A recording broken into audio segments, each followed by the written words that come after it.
1, 2, 3, 4. Hi everyone, this is Jewish Talk, coming to you from Nassau Community College on 90.3 WHPC, also streaming live on the iHeart and the iTunes app. This program is later archived on Spreaker.com. So, hi there, you know what it is. It's Rabbi Perl. Good morning, good afternoon, and good evening. This all depends on when you are listening or watching. So I'd like to begin by sharing with you today on the Jewish calendar is the 13th day of the month of Tammuz. It follows, of course, the 12th. And there's something extraordinarily important that I'd like to share with you about what happened in 1927 on these 2 days, the 12th and 13th day of Tammuz. We're talking about the liberation of Rabbi Yosef Yitzchak Schneerson, who was the 6th Lubavitcher Rebbe.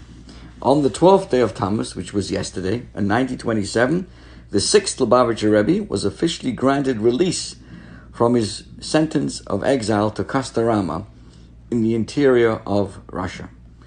27 days earlier, the Rebbe had been arrested by the agents of the GPU, which was the Russian Secret Service, and the Yevasetskia.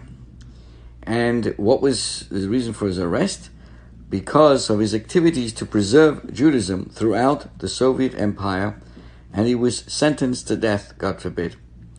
Only due to international pressure, forced the Soviets to commute the sentence to exile and subsequently to be released completely. So the actual release took place today on the Tammuz the 13th. And so yesterday and today, Tammuz 12 and 13 is celebrated as a festival of liberation by the Chabad Lubavitch community. Also, the Tammuz 12, the same day that he was released in 1927, was actually his Jewish birthday as well. Now, just to give you a little bit of a context, as I said, we're talking about the 6th Lubavitcher Rebbe. He was the father-in-law of our Rebbe, and he lived from 1880 through 1950, the 6th Lubavitcher Rebbe. He really was one of the most remarkable Jewish personalities of the 20th century. In his 70 years, he encountered every conceivable challenge to Jewish life: the persecutions, the pogroms of the Tsarist Russia, communism's war on Judaism, and then in 1940, when he came to America, the Rebbe faced the melting pots of America's apathy and, sadly at that time, the scorn towards Torah and its precepts. The Rebbe was unique in that he not only experienced these chapters in Jewish history, as did many of his generation, but that as a leader of his people, he actually faced them down, often single-handedly, and prevailed. Upon his father's passing in 1920, Rabbi Yosef Yitzchak assumed the leadership of Russian Jewry, just as communism's all-out war on Jewish life was moving into high gear. His fight to preserve Judaism was characterized by his all-consuming Mesiris Nefesh, which really means his unequivocally selfless devotion to the physical and spiritual needs of his fellow, and his unshakable faith in what he stood for. He dispatched teachers and rabbis to the furthest reaches of the Soviet Empire. He established vast underground networks of schools, mikvahs, and lifelines of material and spiritual support. So Stalin's henchmen did everything in their power to stop him, and in 1927 he was arrested, beaten, sentenced to death, and exiled. But he stood his ground, and by force of international pressure, Baruch Hashem, he was finally allowed to leave the country. But in leaving the boundaries of Soviet Union, he left his emissaries and their infrastructure of Jewish life behind. These continued to function and thrive and preserve and even spread the teachings of Torah and Hasidism to this very day. When the all-powerful communist regime began to crumble in the closing years of the 80s, Rabbi Yosef Yitzchok's network of children's schools, outreach centers, supply lines of kosher food, and religious services simply moved out of the cellars and the attics into the emptied Communist Party buildings. Upon arriving in New York after his rescue from Nazi-occupied Warsaw of 1940, Rabbi Yosef Yitzchok took on no less a formidable challenge. What was that? The frigid spiritual atmosphere of the Western world. There was no telling Rabbi Yosef Yitzchok that this was a losing battle. From his wheelchair, he rallied the Jewish young of America under the cry that America is no different. America is nicht anders. And also in this bastion of materialism, the timeless truths of Torah can take root and flourish. He established yeshivas and day schools and published a publishing house for Jewish books, a social service organization, and community support networks throughout the country. By the time of his passing in 1950, he had laid the foundation for the global renaissance of Torah true and Hasidic flavored Jewish life, which was now heralded by his son-in-law and successor, Rabbi Menachem Mendel Schneerson of blessed memory. So this is what we're celebrating, his unbelievable strength to basically, browbeat those who try to undermine Jewish life in communist Russia in those days.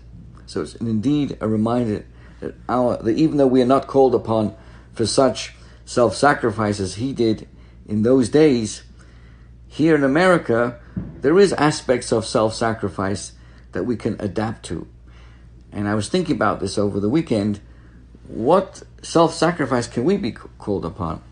And I think possibly, let's say you're about to put in a wonderful swimming pool in your backyard. You put aside this money. How would you react if I said, instead of putting the $15,000-$20,000 into the swimming pool in the backyard, take that money and make sure your grandchildren go to yeshivas? Think about that. Or instead of going on vacation, take that money and put it into Jewish education, your own Jewish education, your children's Jewish education. That would be considered self-sacrifice in our time, when we override what we think is important for ourselves, but for the greater good, for the future of Judaism. Now let's move to our current times as well. It seems everywhere we turn these days, there is anger and rage. Anger and rage. Some are angry at those not wearing masks. Others are outraged. Mask wearing is being legislated. Don't tell me what to do. There is anger provoked by the pandemic. Anger at elected leaders on both sides of the aisle for how they have been governing us during these unprecedented times. There's anger at the police. There's anger at those calling to defund the police. Anger at those supporting annexation in Israel. Anger at those who could possibly object or question its wisdom or timing. Everybody's angry.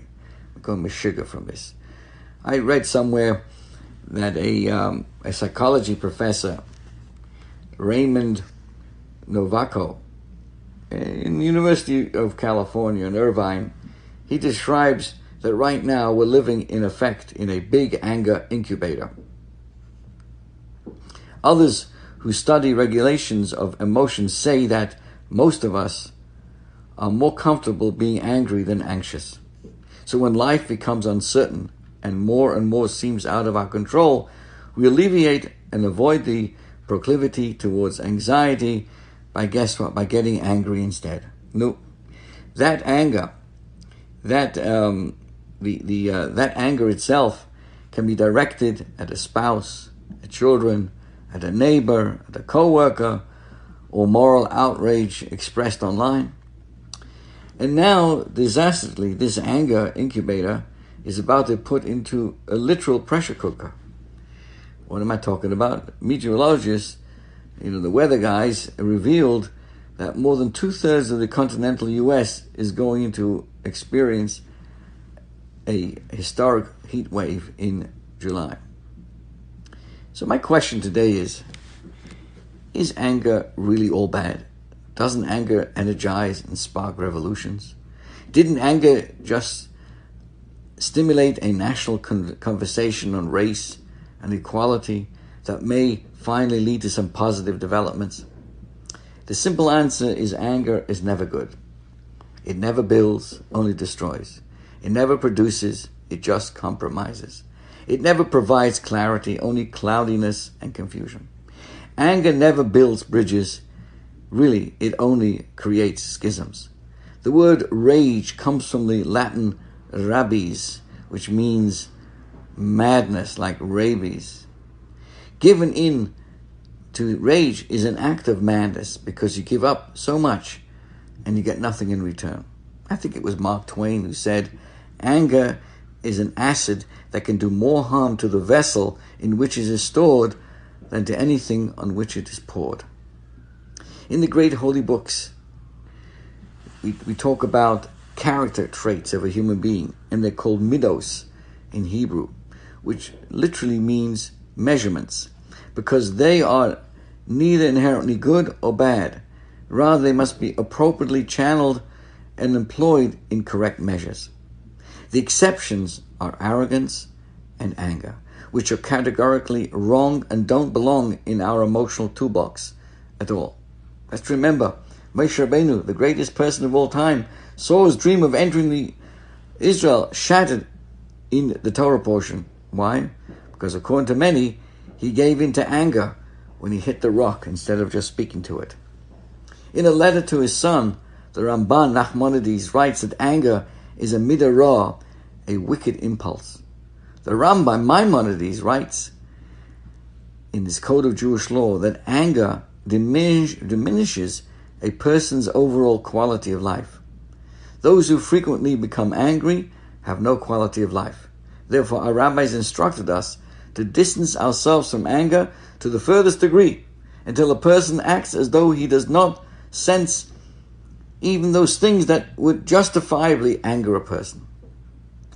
In fact, research has shown that anger clouds a person's judgment, distorts their perspective, deprives him of the ability to see another point of view or even feelings of empathy. Anger is linked to the higher blood pressure and inflammation, to infections, heart disease, and other kinds of illnesses.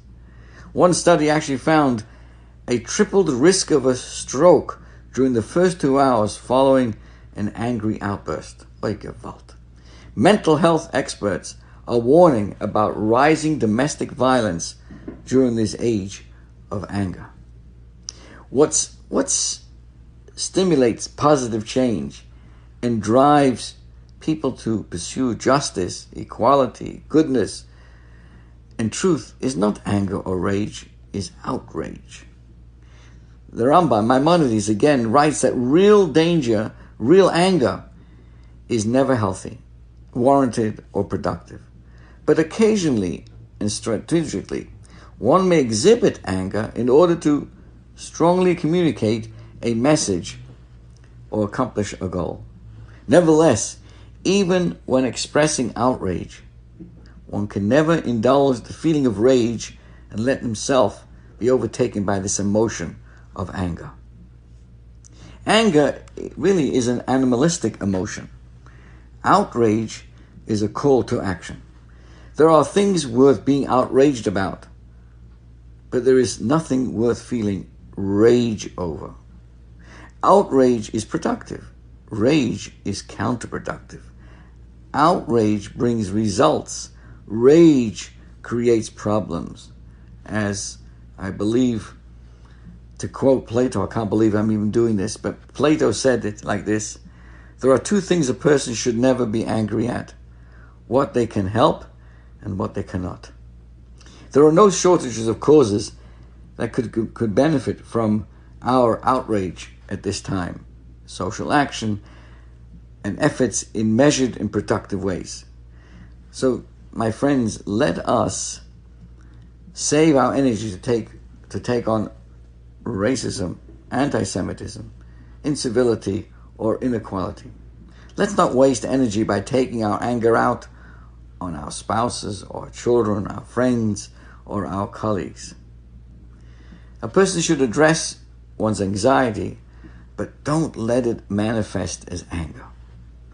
Keep your calm. Keep your shirt on, as they say. Keep your calm by letting out energy through regular walks, exercise, or meditation. Practice an attitude of gratitude by writing down the blessings in one's life each day and staying focused on what is going right, not what is going wrong, what we have, not on what we are missing. Let's expose ourselves to media and social media that will help generate productive outrage. But let's shut out all the news and the commentary, the posts and the conversations.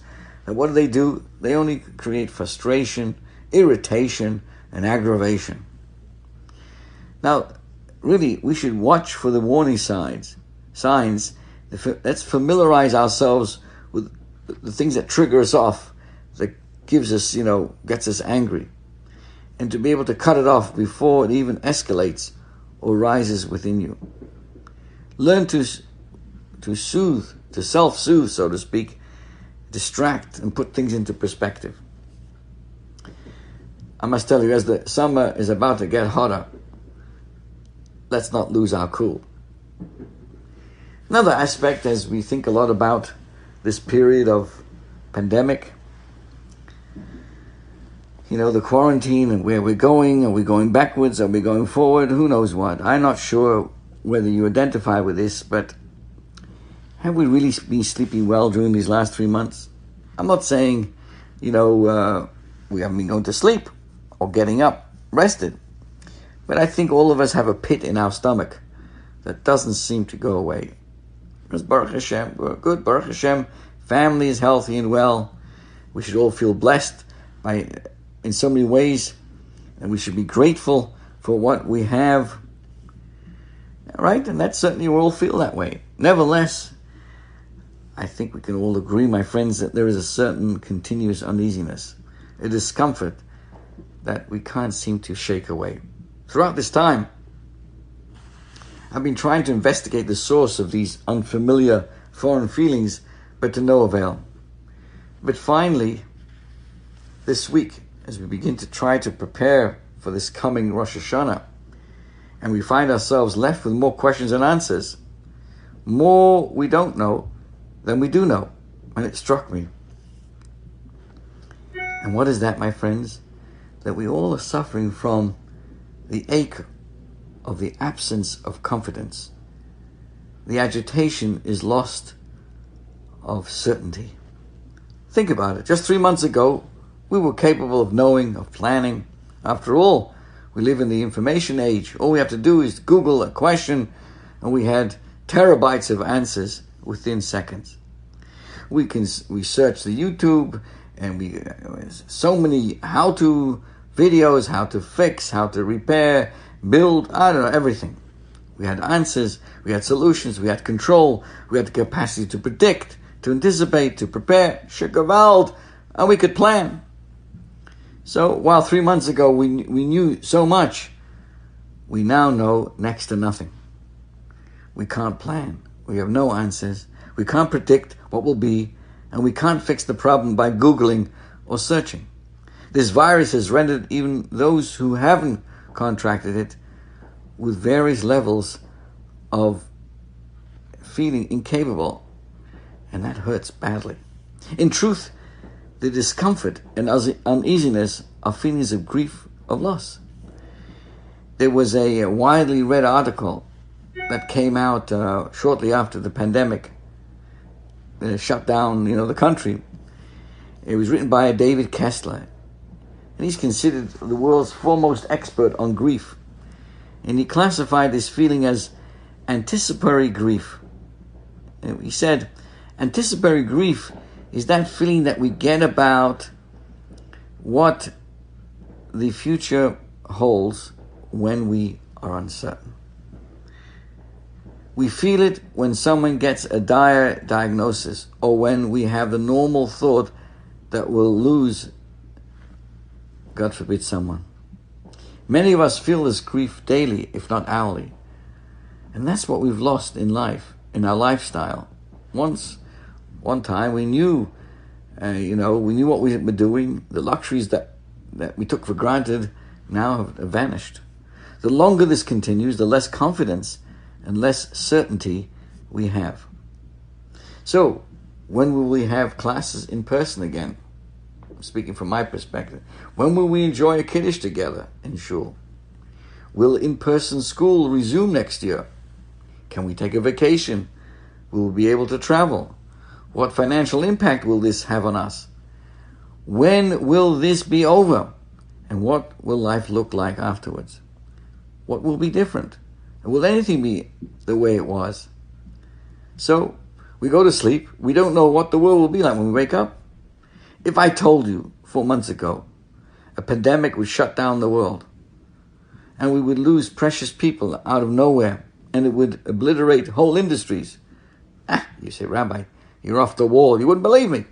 And if I told you that just 1 week ago, that in the midst of our collective quarantine, we would suddenly find ourselves in the middle of a critically important nationwide conversation on racism, and also see the national pandemonium, including rioting, looting, and the destruction of countless businesses, you would say to me, Rabbi, Mr. Meshiganer, what are you talking about? And I would agree for good reason.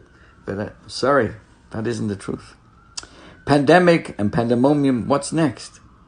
What else can we not imagine today that will become our reality tomorrow? So all of us crave certainty.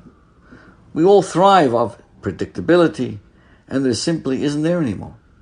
We rely on planning, and right now we cannot plan. We depend on being in control, and we currently have none.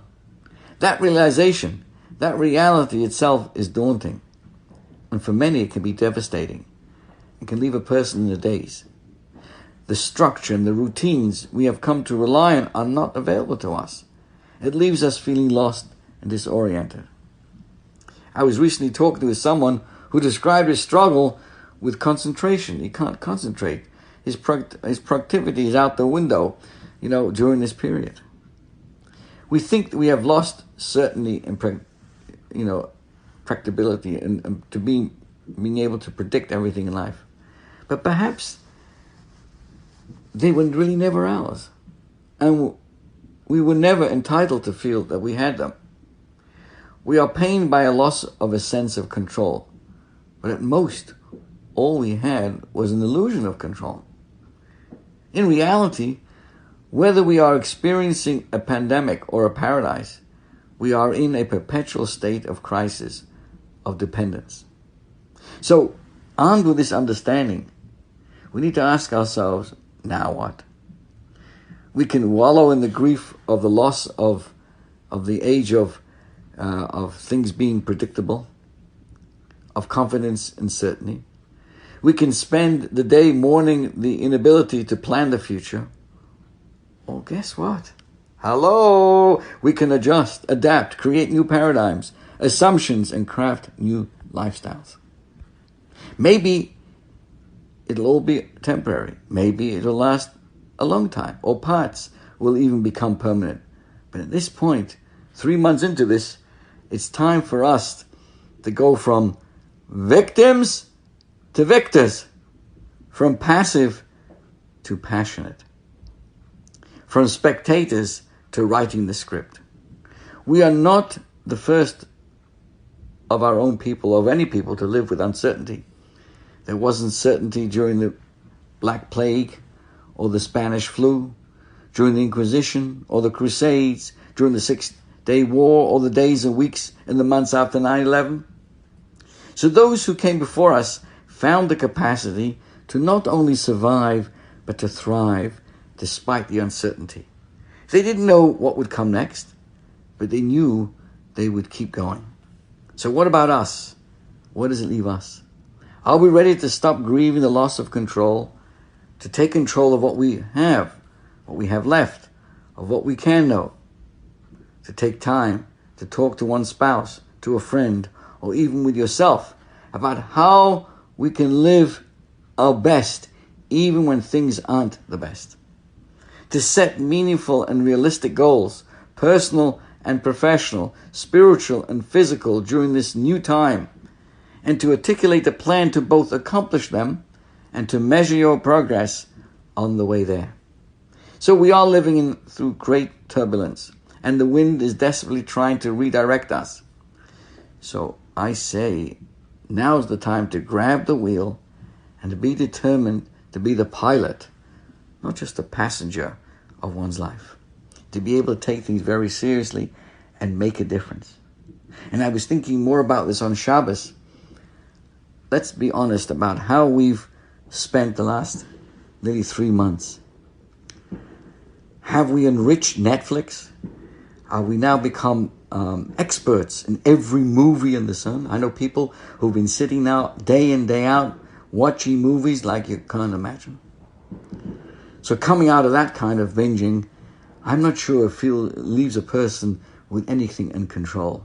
Their minds have been just blown away with all kinds of who knows what, all kinds of made-up stories. But if a person has used the time, or now uses the time in meaningful conversation, in meaningful learning, and to be able to look back and say, you know what, during this period of time, I celebrated Passover in a much deeper sense. I celebrated Shavuos. I'm celebrating these special days now in more meaning.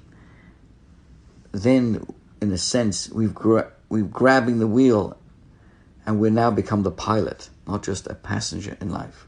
And that's really something to think about. I was discussing this with my dear wife, Luma. How will we come out of this?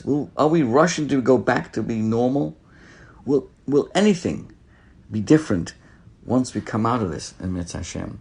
Many times, when we are part of a group, it's important to be part of a community and to identify the community. But sometimes, in that broader, open sense, you lose your individuality. Even in a positive sense, you follow the crowd. Well, this period of quarantine has allowed us to find ourselves.